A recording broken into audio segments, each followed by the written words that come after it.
If you wait for something to be perfect, you will never do it. You need to be.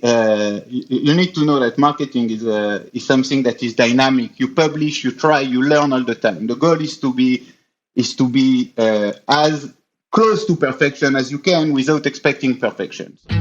Welcome to 20-Minute Leaders. Just sit back, relax, and learn from the leaders of today. It's a journey. Each one is different, unique, inspiring. Let's get started. This episode is powered by J Ventures, a community-driven VC fund in Silicon Valley in partnership with Leumitech, sponsored by Homeward Ventures, Hippo Insurance, Upwest Labs, Synergy Global, Hillel at Stanford, Leap, Birthright Excel, Serona Partners, and in media partnership with CTech. Welcome to 20-Minute Leaders. This episode is all about marketing. Meet Emmanuel Cohen, Head of Marketing of Walnut.io. Manu leads the marketing at Walnut.io. He worked for 7 years at Wix, where he managed the social presence and blogs and took part in 5 Super Bowl campaigns. He has also spoken about social media content at many marketing events, including Social Media Week. Most recently, Manu created an employer branding video for Walnut that went viral in Israel, and he did it in less than a week. Meet Manu. Manu, welcome to 20-Minute Leaders from the Walnut headquarters. How are you today? I'm great. Thank you for having me, Michael. I'm used to watching your face on repeat as I'm watching the Walnut marketing video that went completely berserky viral recently. And that really is the topic of conversation here, Manu. With a bachelor's from the Hebrew University and a master's in Tel Aviv University, you've held some of the dream positions for anybody in marketing, whether it's head of social media at Wix. After growing into that position through being at Wix for quite some time, I believe about 7 years, and then head of content and social media at Here Technologies, and now obviously the most exciting thing in the world, being head of marketing for Walnut, one of the fastest growing startups in Israel. Probably every person in the streets of Tel Aviv knows what Walnut is, and I'm very honored to be a small part of the journey. So Manu, thank you very much for being here. Thank you for having me. Really, being at Walnut has been a crazy adventure. Things happen so quickly and so fast. It's just amazing to be part of it, and particularly in marketing, which is my passion since I started working in high tech. Well, there's a lot of styles to marketing, and a lot of times I'm looking at companies and they have a big Google spreadsheet with a bunch of KPIs, and this post is going to go on this day, etc. And all of a sudden I go and I see Walnut's recent video that obviously you're starring in, and I'm thinking to myself, how does a company and how does a marketing team come up with something like this as a part of their sort of KPIs? Can you tell me a little bit about this video and how that plays into your greater thinking through marketing? So first of all, there is many factors that made the video successful. First of all was the timing. We had to make it quickly because we jumped on many TV trends like Eretz Nehederet here, like the satire and the TV show I was part of. And it just finished, so we had to make it very quickly. So to be honest, I wrote it in 1 hour, show it to the guys in the office. They laughed. I say, okay, if they laugh, it means it's good. I made a phone call to a director. He told me, okay, let's do it. 2 days after, we were shooting it. No a week way. After, it was in the air. And I think that's the beauty of the thing. It was not over prepared. It was very intuitive. We came up with, and that, by the way, like when I do marketing, I think that people and particularly consumers are very tired of classic marketing. And the goal is always to surprise them and to come with something that either like to come with them with the knowledge that they are smart and they know the rules, and to come and break the rules. Like all this employer branding campaign now in the last year in Israel in the high tech, it was madness. But everything is built on a model. And what I try to do there is to break the rules, to come a bit from the other side, like selling the company without really selling it. And I think like it's a bit funny that I'm annoying people and I'm not taking myself too seriously. Not like what a lot of company does when they are superstars that come and show off. It was like, I think, more humble, more funny. I don't know. Something worked out very well. So Manu, but this sounds great. This idea. Let's break the rules. Let's surprise the audience. But how do you act as head of marketing in this organization? How do you then strategically create a culture or create a sort of process in the company that enables this type of work? I think that I'm lucky that the CEO of the company you have is a marketer. So he understands marketing and he knows to recognize very easily what's good marketing, where you can be original, where you can build a brand. And I think we are building a very strong brand, and part of it is to understand that we need B2B today, and that's also it's also relating to our product. Uh, is more, we need to understand that even B2B consumer, even if you are a VP sales somewhere or a CRO in a big company, you are still a human being. And you are still, basically, we have a B2B approach that is very similar to B2C, meaning talking to people, Yeah. straightforward, be a bit funny about what we do, not pretentious. If you look at our social media, everything is a bit cynical. We understand you understand what we are doing, so let's make it fun. You know what I mean? And so our website is very alive. We are like everything we do is there is a very strong, I believe, at the end of the day, you create an emotional connection with the audience through the messaging, through the way you package it, through the visual identity, through the storytelling that you are creating. And if you speak to people as people, not trying to sell them something very, very strongly or to use the old marketing tricks that everyone knows and see and already like can't already see them because you saw them so much. So if you come with a different angle, with a more approachable style and a bit of humor and a bit of self-derision and a bit of charm, I would say. I think that that's the way I try to market the company, and so far it's going well. So that's really like the secret is to create an emotional connection, be close to people, make them feel like they're close to you. And I will tell you something like behind the scenes, right? When the sales team go on a call with clients are like, "Oh, you are Walnut. I love what you are doing." Like they already feel connected to the brand in some way that it allows the sales team to sell much easily because it's They're a already DNA, right? correct. It's a it, it's a How do it's you a bet, wall. how do you define then KPIs when you're trying to break the rules? Because a part of the idea behind KPIs is that you do something systematically and then you're watching your KPIs perhaps grow or converge over time. How do you even set a KPI for a video like the one that you created? So there are many things, there are many ways to measure. This specific video was in employer branding, so it was in Hebrew. It's very specific to the Israeli market. So there you will measure in amount of followers, amount of CV connections that added me on LinkedIn. I think like on the same day I had like 5,000 new connections on LinkedIn, and same for Yoav and for the most people who share the video. And so you can really see, like, I'm always laughing with Yoav that every time we do a move like that, we see in the analytics the shark, the shark, what do we call it? The thing that you have on the back, The and, fin, and yeah. that, and that's really like how you see that something was a success. Like recently with our Rambi, the shark showed up again. And like you can see the number of followers jumping, the visit to the website jumping, particularly direct and organic traffic, which is like people see something and then they look at for you on Google. PR coverage, uh, of course, post engagement, video views. Like you have a lot of metrics that you can take together to measure the success of one specific item. Take me back to that same moment where you're writing that script and you're writing the ideas. You're going to Yoav and they're laughing, and you realize, okay, this is my KPI for this meeting.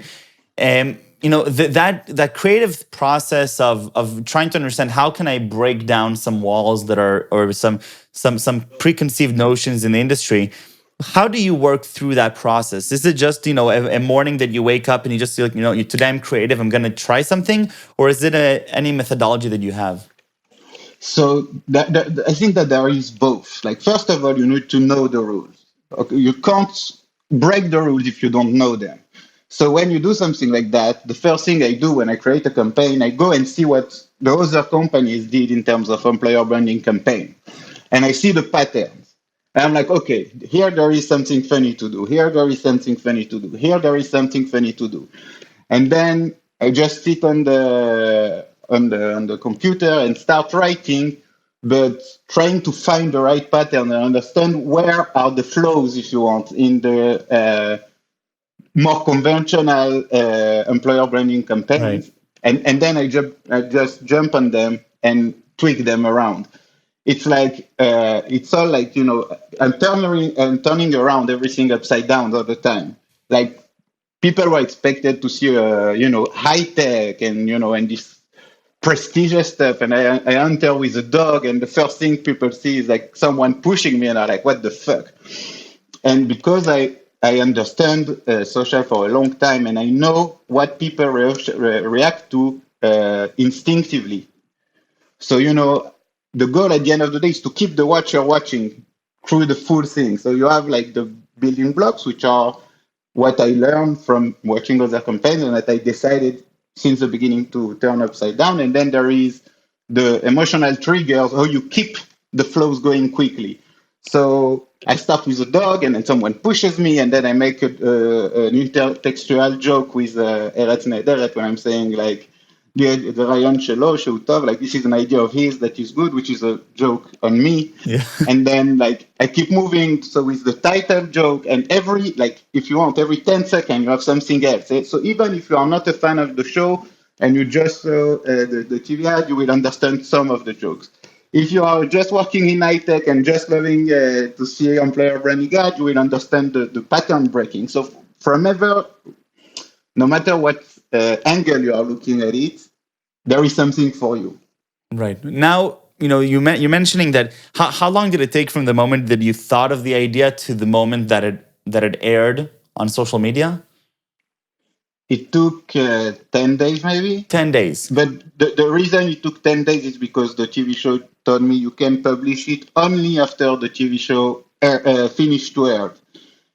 But actually, it was ready after a week. Since the moment I wrote it, it was, I think, Tuesday. We shoot it on Friday, and next Tuesday, they send us the online version. So it's like, So how do you balance I'm guessing that there is always, a wanting to improve, right? And I'm sure that even after it was completed, you're like, this maybe we can edit this second a little bit better, and maybe we can shoot this, but you're still choosing to deploy it. yeah. How are you balancing the perfectionism versus the timeliness here? So that's a very interesting question. I think most of the one of the biggest marketers' problem is not to take risks. If you wait for something to be perfect, you will never do it. You need to be. You need to know that marketing is something that is dynamic. You publish, you try, you learn all the time. The goal is to be as close to perfection as you can without expecting perfection. So we had like three versions of the ad, three different shooting. We went back and forth with the director, and we told him, okay, this I don't want. I prefer this beginning, this ending, and we had this back and forth. And then we went to a point that we say, okay, this is good enough. I won't lie to you. When I pressed the publish button, I was scared because it's an ad that I wrote, that I star in. I'm not an actor of any kind. And that I'm putting like everything, like, I put all my jetons in one item. So it's very, very scary. But if you don't take risks, you don't do anything. And that's like, that's something that I learned from Wix a while ago. They had this on the walls, these posters, like avoiding mistakes cost more than making them. So you need to be ready to do mistakes. You need to be ready, like for people to criticize you, but otherwise you don't learn. Right. You have to learn all the time. That's the beauty of marketing. How did you decide, or how did you realize that your passion is in marketing and in tech? Where did that come from? So to be honest, like marketing was always I always was fascinated in marketing since I'm a kid. You know, the TV ads. There was no internet back then, right? The TV ads was something that I was always like. I always find them ridiculous, but in the same time, I find fascinating. Or stupid things were crazy and very smart. Smart ads. Like so, since I'm a kid, I always like I love advertising and when I started working at Wix and working on social media, and you see the like a simple post can go crazy, and someone that it's in a post that you worked on for days, a campaign that like all the company worked on is a flop. And I studied, like I presented in the social media week back then, how I analyzed the reaction, why people react, how they react, how the identification game is very important. You know, people tagging each other, and then you understand the way like it's. In my opinion, it's fascinating to understand the what people react to and why, and and that's all marketing. Like you know, it's about emotion. It's about to make people react without them having them thinking. You know, they first react and then they read what you have to say. Right. So I think that that's the for, in my opinion, like as a marketer, this is like fascinating to pass messages to to create emotional connections. That's yeah. In today's world, Manu, obviously every company has a social media marketer now, whether it's in tech or not tech. What are some tangible things that they can do, in your opinion, to understand social better? Because right now it seems that while there are organizations like Walnut that are leveraging their presence on social media to affect change throughout the entire company, there are other companies that are either just stabilizing their brand through social media, doing very normal, down to earth content. Some are not even really active there. What are some tips for social media marketers that you're now telling yourself? So first of all, I think that the most important tip is that social media is a playground. It's not a threat, right? When you are publishing something on social media, the day after you have another item, and if you failed, nothing happened, right? So you need to be willing to take risks, try Mhm. stuff, and understand how people react to each and every item. Because if you are trying all the time, as we spoke like really like a few minutes ago, if you are trying all the time to create perfect stuff, you will publish one post a week and it won't probably succeed because you worked on it too much. Social media is really like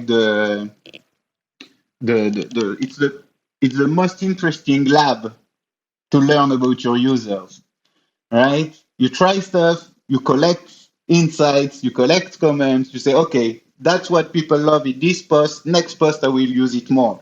And that's the way you move. It's very dynamic.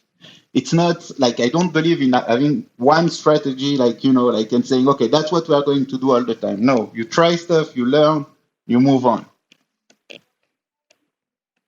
Now, I think that from what you're talking about, this fear of failure, right? This willingness to try and fail, and that really nothing happens. Do others in the organization see it the same way? Because obviously, from in a practical way, yes, people don't unfollow a page because they've done a post that isn't going viral. But could it be that the failure also stems from the fact that they'll be measured by the people in the organization because they don't realize that it's okay to try and fail? So I do tell you, like, as I said, in the company and outside the company is the same game, basically, because at the end of the day, you need to be smart enough to show that what you know what you do, even if you fail. So today, when you get to a point that your followers love you enough and people in the company trust you enough based on your former results, right? Right. So then only you can really like the more trust you build, the wider you can get, right? So so that's why I'm saying, and I'm it's very important. You don't just try stuff. You know the rule, you learn the game, and then you can start playing with the border, with what's borderline, and playing with a bit like the creativity and how far you want to go, like in being disruptive. So that's really the thing. You can't just go wild in the beginning. You need to know what you do in order to break the rules. Manu, I just want to say that I get inspired by bits and pieces in this industry. Usually, they're the things that are different, and from the moment that I saw that video and I saw the reactions, I don't know, part of me said like, "Wow, like this is just I'm sure there's such a cool story behind this idea," and I'm just inspired by the idea that really it comes down to a marketing team that truly understands the people that are listening, truly understands the ecosystem, willing to take risks, willing to act quickly. Executives that are supporting these decisions, that are willing to run forward, and I think you can definitely get that vibe through the video. And I'm just very thankful that you came to share this with me in these 20 minutes. So thank you Yeah. very, very much, Thank Manu. you I so much, appreciate it a Michael. lot. Thank you so much. Thank you. Take care.